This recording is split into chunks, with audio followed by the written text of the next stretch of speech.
السلام علیکم، میں رضوان اشرف۔ آصف علی زرداری کے استعفے کے متعلق بات ہو رہی ہے کہ ان کے اوپر استعفے کے لیے دباؤ ہے یا پھر انہیں کسی اور طریقے سے ہٹایا جا سکتا ہے۔ اب ہٹانے کے لیے مختلف آپشن ہیں۔ نمبر 2، سابق سیکرٹری الیکشن کمیشن محمد دلشاد نے اس چیز کا انکشاف کر دیا کہ انہوں نے جنرل آصف کے ساتھ ملاقات کی۔ اس کے اندر انہوں نے مشورہ دیا کہ جنرل آصف آپ صدر بن جائیں یونیفارم کے اندر اور ڈنڈے والے۔ اب اس کا مطلب یہ ہے کہ ملک کے اندر صدارتی نظام نافذ کرنے کی باقاعدہ کوشش کی جا رہی ہے۔ پریکٹیکلی اس کو نافذ کر دیا گیا پاکستان کے اندر، اور اسی سلسلے میں اسٹیبلشمنٹ نے ایک بہت بڑے تھنک ٹینک کی ملاقات کی ہے۔ تھنک ٹینک بنایا ہے، اس کی ملاقات، ان کو ایک ٹاسک دیا، مشن دیا، اور اس نے اپنی رپورٹ سبمٹ کی ہے اسٹیبلشمنٹ کے پاس۔ اس کو ٹاسک کیا دیا گیا، مشن کیا دیا گیا، اور یہ تھنک ٹینک کن افراد پر مشتمل تھا، اس کا مقصد کیا تھا، مطلب کیا تھا، اس کے اندر کیا تجاویز دی گئی، جو سب سے اہم ہے کیونکہ ملکی سطح کے اوپر جو اتنی بڑی تبدیلی آنے جا رہی ہے ٹاپ لیول کی، اس کے اندر یہ تجویز دی گئی ہے، اس کے اندر یہ مشورے دیے گئے ہیں، اس کے اندر یہ بات کی گئی ہے کہ آخر کس طریقے سے ملک کو چلانا ہے۔ اس کے بارے میں بہت اہم ترین معلومات، بہت اہم ترین انفارمیشن میرے پاس موجود ہے، بہت اہم ترین بلاک ہے۔ دیکھیں اس کی بیک گراؤنڈ ہے۔ بیک گراؤنڈ یہ ہے کہ موجودہ جو اس وقت سیٹ اپ ہے، نظام ہے، جس کے اندر یہ شہباز شریف، نواز شریف، مریم نواز، آصف زرداری اور یہ نون لیگ، پیپلز پارٹی، باقی جماعتیں، یہ تمام سوائے عمران خان کے باقی تمام کی تمام جماعتیں اس وقت گورنمنٹ کے اندر موجود ہیں۔ اور جو الیکشن کیمپین کے اندر انہوں نے نعرے لگائے، 300 unit free, 500 unit free, petrol free, بجلی فری، گیس فری، وہ انہوں نے اپنے لیے اصل میں نعرے لگائے تھے۔ اب آپ کو سمجھ آئی؟ وہ اپنے لیے لگا رہے تھے، عوام کے لیے نہیں لگا رہے تھے۔ وہ ان کا سب کچھ فری ہے، آپ کا کچھ نہیں فری۔ آپ کا پیٹرول جو ہے، جو 120 روپے تھا آج سے 2-3 سال پہلے عمران خان کے دور میں، جب ملک ڈیفالٹ کر گیا، کہ ملک ڈیفالٹ کر گیا اور قیمت ہے 100 روپے، آج ڈیفالٹ سے نکل آیا، بچ گیا اور قیمت ہے 450۔ خیر وہ 2-4 روپے کم کر دی ہے، اس سے کوئی فرق نہیں پڑتا۔ تو موجودہ جو ملکی نظام ہے یہ بالکل ناکام ہو گیا، جماعتیں ناکام ہو گئی، سیاسی جماعتیں ناکام ہو گئی، نون لیگ پیپلز پارٹی ناکام ہو گئی۔ IMF نے بتا دیا کہ آپ کا قرضہ 40,000 ارب سے چلا گیا 95,000 ارب۔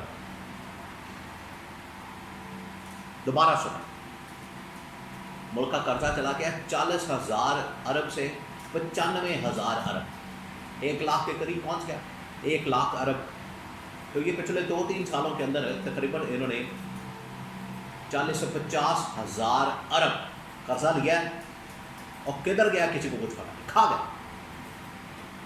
یا تو کوئی لگا ہو پتہ چل جائے، صرف ان کے جہاز للت اللہ یاشی، پروٹوکول، دورے، برات، بس۔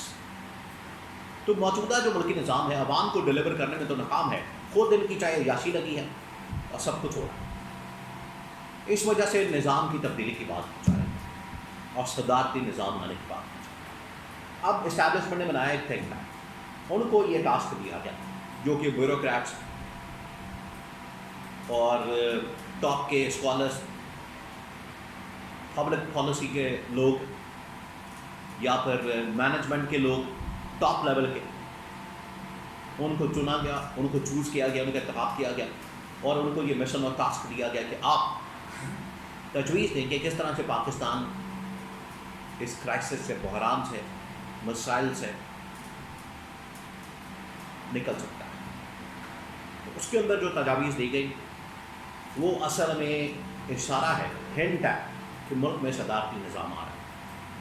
اس کے اندر موجودہ سیٹ اپ کو مکمل ایک فیلئر، ناکام، نہ ڈیلیور کرتا ہے، نہ عوام کو ریلیف دیتا ہے، نہ انصاف فراہم کرتا ہے، نہ صرف انتظامی گورنمنٹ کی انتظامی حکومتی ریاستی مشینری کو ناکام قرار دیا ہے، عدالتی نظام کو بھی ناکام قرار دیا تھا، پورے نظام کو ان لوگوں نے اڑا دیا اور کہا کہ چند لوگ ہیں یہاں پر بیٹھے ہوئے اوپر، اشرافیہ، حکمران، وہ کھا پی رہے ہیں، لوٹ مار کر رہے ہیں، حلوہ مانڈا کر رہے ہیں۔ باقی سب عوام نیچے بیچاری رو رہی ہے، پس رہی ہے، مر رہی ہے، خودکشیاں کر رہی ہے. ان کے لیے جہنم بن گیا پاکستان، اور ان کے لیے چند لوگوں کے لیے سینکڑوں کی تعداد میں ہوں گی یا ہزاروں کی تعداد میں ہوں گے، باقی کروڑوں کی تعداد میں ایک سائڈ پر، اور یہ چند ہزار جن کے لیے ملک پیرس ہے، خود کہتے ہیں یہ. تو انہوں نے کہا ہے کہ اس کو ریوائو کرنے کی ضرورت ہے. اس کے اندر پھر تجاویز دی گئی ہیں کہ وفاق کو مزید مضبوط کیا جائے، فنڈ جو ہے وہ صوبوں سے منتقل وفاق کو کیا جائے، فیڈریشن کو کیا جائے.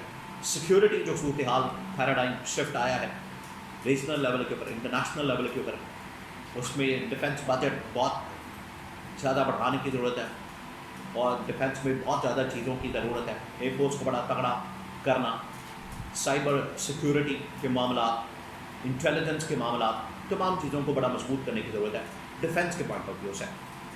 تو فیڈریشن مضبوط ہوگی، ڈیفنس کو بھی اتنا ہی بجٹ زیادہ ملے گا، جس میں وزارتیں پھر واپس صوبوں سے لا اینڈ آرڈر کی، تعلیم کی، صحت کی، ٹیکس کی واپس وفاق کو منتقل کرنے کی ضرورت ہے. صوبوں کو بعد میں ڈیوائڈ کیا جائے، مزید صوبوں میں انتظامی ایڈمنسٹریٹو یونٹس بنا دیا جائے، اور ملک کے اندر جو ہے عوام کے لیے، لوگوں کے لیے، عام پبلک کے لیے، پاکستانیوں کے لیے ریلیف کے لیے کچھ نہ کچھ اقدامات کیے جائیں. IMF سے جان چھڑانے، اکانومی کو اپنے پیروں پر کھڑا کرنے، اور ملک کے اندر صحیح کاروباری ماحول، روزگار پیدا کرنے کے معاملات، انڈسٹری چلانا، ملک کی اکانومی چلانا، ملک کی اکانومی کا پہیہ چلانے کے لیے، اور کرپٹ لوگوں کا انصاف کرنے کے لیے تمام تجاویز دی گئی. اس تھنک ٹینک نے جس کو یہ ٹاسک دیا گیا، مشن دیا گیا اسٹیبلشمنٹ کی جانب سے، اس نے اپنی رپورٹ سبمٹ کر دی ہے، اور اس کے اندر یہ تجاویز دی گئی، جس سے بالکل واضح ہوتا ہے کہ موجودہ جو سیٹ اپ ہے، موجودہ یہ جو جمہوریت کے چیمپئن، اصل میں اپنے مفادات کے چیمپئن، ان کو فارغ کرنے کی تیاری ہو رہی ہے. ملک میں صدارتی نظام لانے کی بات کی جا رہی ہے، ملک کے اندر ایک صدارتی سیٹ اپ قائم کرنے کی بات کی جا رہی ہے، جس کے اندر آصف زرداری کو فارغ ہوگا، شہباز شریف بھی فارغ ہو جائے گا، ان کی کابینہ بھی، نون لیگ بھی، پیپلز پارٹی بھی، تمام جماعتیں، اور فیلڈ مارشل کا بطور صدر وہ سیکرٹری الیکشن کمیشن آلریڈی بتا چکے ہیں، اور پھر وہ آ کے اپنی ٹیم بنائیں گے. تو یہ پورا آگے کا منظرنامہ فوراً عید کے بعد، بجٹ کے بعد پریکٹیکلی امپلیمنٹ ہوتا آپ کو نظر آئے گا. بہت اہم ترین اجلاس، ملاقاتیں اس حوالے سے، ڈبیٹ، ڈسکشن شروع ہو چکی ہیں، اور آپ کو عید کے بعد یہ تمام چیزیں، تمام معاملات نظر آنا شروع ہو جائیں گے.